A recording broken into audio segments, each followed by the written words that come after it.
Milestone 5, opposites. In this skill zone, we will learn about different and opposite pairs. यानी जो उल्टा है, opposite यानी उसका उल्टा, जो चीज़ है गर्म है तो ठंडा उसका उल्टा होता है, तो उन opposite words उनके terms सिखाने की कोशिश कर रहे हैं. So let us start. अब इस पेज पे जैसे big का opposite क्या होता है? बड़ा. big यानी बड़ा, opposite small यानी छोटा. Soft यानी मुलायम. हार्ड यानी जो बहुत कड़क होता है. सेम वे नियर, नियर यानी पास, पास का उल्टा दूर. नियर फार यानी बिग का ऑपोजिट स्मॉल, सॉफ्ट का ऑपोजिट हार्ड, नियर का ऑपोजिट फार. ये हर चीज, अब आगे आप जब एक बड़ी चीज देखो तो भाई दिस इज बिग, उसके सामने दिस इज स्मॉल. सॉफ्ट है, तकिया उठाया, सॉफ्ट है. हाथ में प्लेट या पत्थर या जो हार्ड चीज है, दिस इज हार्ड. पास में खड़े, you are standing near me, मेरे पास खड़े हो, नियर, दैट इज फार. तीन चीजों को रेगुलरली यूज करते रहे इन टर्म्स को. उन्हें मीनिंग तो पता है but using the correct term is important. और ये उसका ऑपोजिट है वो उनको पता होना चाहिए. Okay, so keep doing it regularly in day to day life. अब इस पेज पे भी कुछ और ऑपोजिट टर्म्स हैं. सो देख लेते हैं कौन से हैं. स्लो, स्लो का ऑपोजिट फास्ट. हॉट, हॉट का ऑपोजिट कोल्ड. डे, डे का ऑपोजिट नाइट. यानी स्लो यानी धीरे, धीरे यानी धीरे का उल्टा क्या होता है? फास्ट, जल्दी या फुर्तीला. देन हॉट, गरम का उल्टा ठंडा. डे, दिन का उल्टा रात. तो ये टर्म्स बच्चे को एग्जैक्टली बताएं, उनको बोलने को कहें और बीच बीच में उनको पूछते रहें. यहाँ हमारे पास और ऑपोजिट वर्ड्स हैं, देख लेते हैं. Wet, dry. वेट का ऑपोजिट है ड्राई. वेट यानी गीला, ड्राई यानी सूखा. हैप्पी का ऑपोजिट है सैड. हैप्पी यानी खुश, सैड यानी दुखी. फ्रंट का ऑपोजिट है बैक. फ्रंट यानी आगे की तरफ, बैक यानी पीछे का तरफ. सो ये चीजों के पिक्चर्स भी उनको दिखाइए, उनके वर्ड्स बुलवाइए और उनके ऑपोजिट उनको बता के दें. जो टर्म्स हैं, जो वर्ड हैं, उसको बता के दें, उनको रिपीट करने को कहें और बार बार पूछते रहें ताकि उनको याद रहे. यहाँ जो ऑपोजिट वर्ड्स हैं वो देख लेते हैं हम. Inside, outside. इनसाइड का ऑपोजिट इज आउटसाइड. न्यू का ऑपोजिट इज ओल्ड. अप का ऑपोजिट इज डाउन. इनसाइड यानी अंदर, अंदर का ऑपोजिट बाहर, आउटसाइड. न्यू यानी नया, ओल्ड यानी पुराना. देन अप यानी ऊपर और ऊपर का ऑपोजिट क्या है? डाउन यानी नीचे. सो अब उसमें आप एग्जाम्पल भी पूछ सकते हैं, भाई कौन सी चीज न्यू दिख रही है आपको, उसका ऑपोजिट ओल्ड कौन सा है, कौन सी चीज वेट है, कौन सी चीज ड्राई है. ये अभी तक जितने भी इंट्रोड्यूस किए हैं वर्ड्स और उनके ऑपोजिट, वो रेगुलरली रिवाइज करें, उसके एग्जाम्पल्स पूछते रहें और बार बार उनको कहने, वो वर्ड्स बोलने को कहें ताकि वो उनको याद हो जाए. Here the activity is circle the word which matches the picture. यानी यहाँ पिक्चर दिया हुआ है, हम ऑपोजिट वर्ड्स की प्रैक्टिस कर रहे हैं. सो वो वर्ड कौन सा सही है पिक्चर के अनुसार उसको सर्कल करना है. सो आप उसको रीड करके दीजिए बच्चे को and then let them let them tell the word. Like the first is I feel hard or soft. अगर आप इस बच्चे को देखें तो वो बड़े से एक चट्टान पे टिका हुआ है. तो चट्टान कैसा होता है? पत्थर कैसे होते हैं? सॉफ्ट होते हैं कि हार्ड? हार्ड. तो आपको हार्ड को सर्कल करना है. देन यू हैव टू से आई फील हार्ड. फिर the next is I feel hard और सॉफ्ट. नेक्स्ट पिक्चर में उसका ऑपोजिट है, उसके पास चट्टान के साथ एक तकिया है. तकिया हार्ड होता है कि सॉफ्ट? पिलो, पिलो हार्ड होता है कि सॉफ्ट? सॉफ्ट. सो यहाँ पे सॉफ्ट को सर्कल करना है. So you have to read it for them and then ask them. Then the next activity is look at the picture and take the correct option. तो आप पिक्चर देखते सही वाला ऑप्शन करना है. तो सेम वे आप रीड कीजिए. वी आर स्टडिंग इनसाइड और आउटसाइड द क्लासरूम. ये क्लासरूम के अंदर पढ़ रहे कि बाहर? इनसाइड. तो इनसाइड को सर्कल करना है. इनसाइड यानी अंदर. वी आर प्लेइंग इनसाइड और आउटसाइड द क्लासरूम. अब ये पिक्चर देख के आपको क्या लगता है? इनसाइड यानी अंदर है ये आउटसाइड यानी बाहर है, डेफिनेटली बाहर है, आउटसाइड, तो हम आउटसाइड वाले वर्ड को सर्कल करेंगे.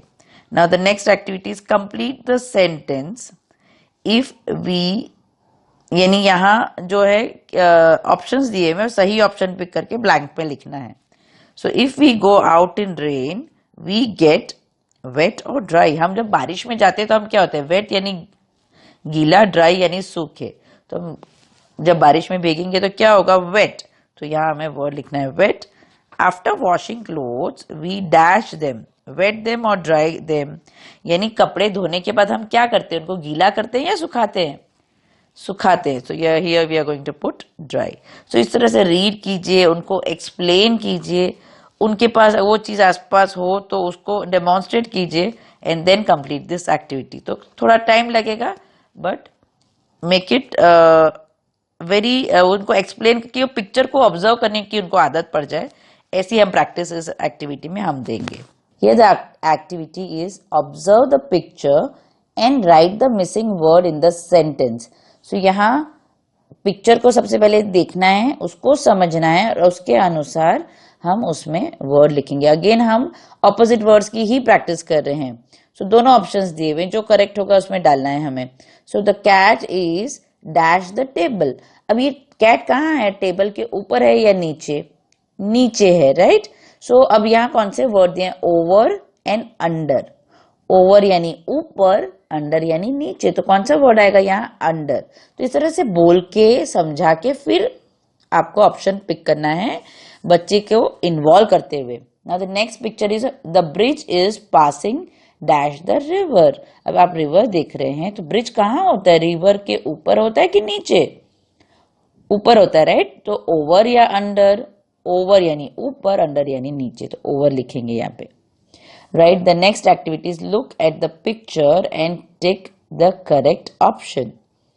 अगेन यहाँ पे पिक्चर को ऑब्जर्व करके ही चूज करना है. I like to eat dash pizza. आपको अपना पिज्जा कैसा अच्छा लगता है, हॉट या कोल्ड.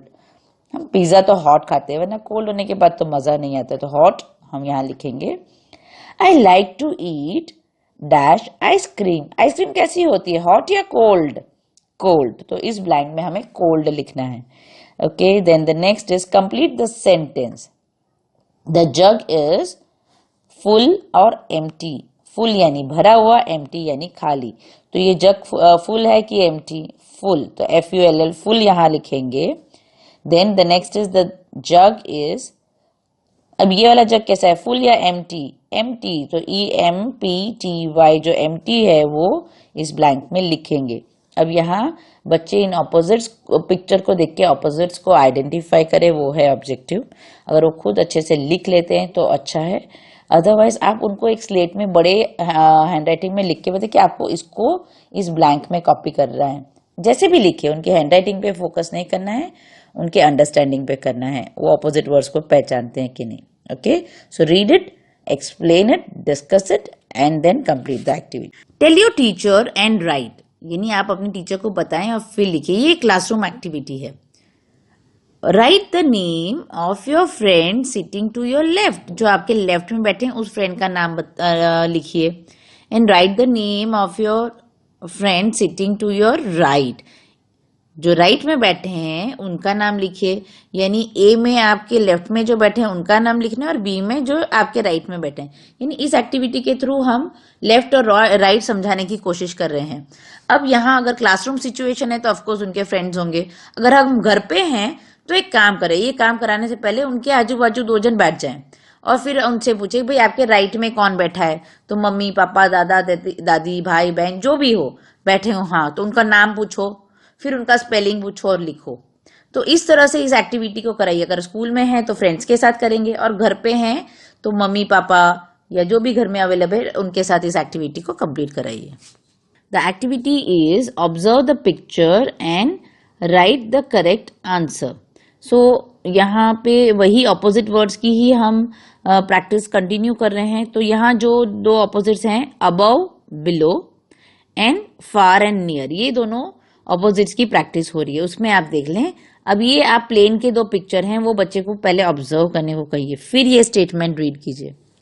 ए वाला स्टेटमेंट है, an aeroplane is flying dash the clouds. ये वाला जो एरोप्लेन है वो कहाँ फ्लाई कर रहे हैं, क्लाउड्स के ऊपर या नीचे, यानी अबव या बिलो।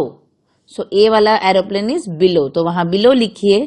फिर बी में an aeroplane is flying dash the clouds, तो ये वाला एरोप्लेन कहाँ फ्लाई कर रहा है, अबव या बिलो, ऊपर या नीचे, क्लाउड्स के ऊपर, यानी यहाँ पे लिखना है अबव, ABOVE। फिर नेक्स्ट एक्टिविटी है सर्कल द करेक्ट वर्ड। तो यहाँ लिखना नहीं है, यहाँ सिर्फ सर्कल करना है। फार और नियर जो ऑपोजिट्स हैं उसकी प्रैक्टिस है। द पीकॉक इज फार और नियर द ट्री, यानी ये जो पीकॉक है ट्री के पास में है या दूर है, पास में, यानी नियर को सर्कल करेंगे, NEAR। देन द बी में है द पीकॉक इज फार और नियर फ्रॉम द ट्री। सो अब पीकॉक कहाँ खड़ा है, फार है कि नियर है, फार, तो FAR फार को सर्कल करेंगे। सो इस तरह से पिक्चर दिखाइए, उनको एक्सप्लेन कीजिए और complete the activity. Popcorn activity, so ये एक एक्टिविटी है पॉपकॉर्न की। So I am sure it's going to be fun. तो देख लेते हैं क्या है activity. We have lots of fun. Stick a piece of cotton and also crumple a piece of paper. तो सबसे पहले एक कॉटन को ले लीजिए, उसको स्टिक करना है, और एक पेपर को क्रम्पल करना है, यानी उसको गोला बना दीजिए, फिर उसको खोलिए तो क्रम्पल हो जाएगा, उसमें वो जो क्रीज आ जाएगी। नाउ फील द टेक्सचर, अब उसका टेक्सचर फील कीजिए, कैसा लग रहा है। कॉटन कैसा होता है, एकदम सॉफ्ट, तो SOFT सॉफ्ट जहां लिखा है वहां पे हमने कॉटन चिपकाया। एंड सॉफ्ट का उल्टा क्या होता है, रफ। रफ जो एकदम खुरदुरा होता है उसको रफ बोलते हैं। तो जो पेपर हमने क्रम्पल किया था वो कैसा रफ रफ होता है, तो उसको यहाँ चिपका सकते हैं, या तो थोड़ा सा ग्लू लगा के आप वहां पे रेत भी लगा सकते हैं, वो भी एकदम रफ लगती है हमें ना, सैंड पेपर या वो। तो जो सरफेस रफ हो उसको यहाँ रफ में दिखाना है।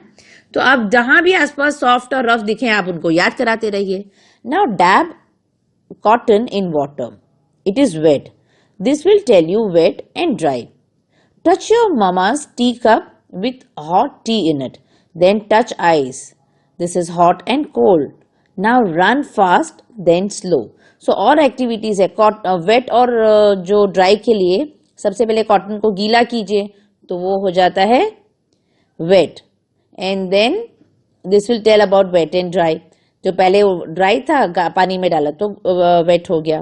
देन ममा की गरम चाय को आप कप को धीरे से छू के देखिए, वो गरम लगेगा, और फिर आइस को टच किए, यानी हॉट एंड कोल्ड का हमने रिवाइज करा दिया।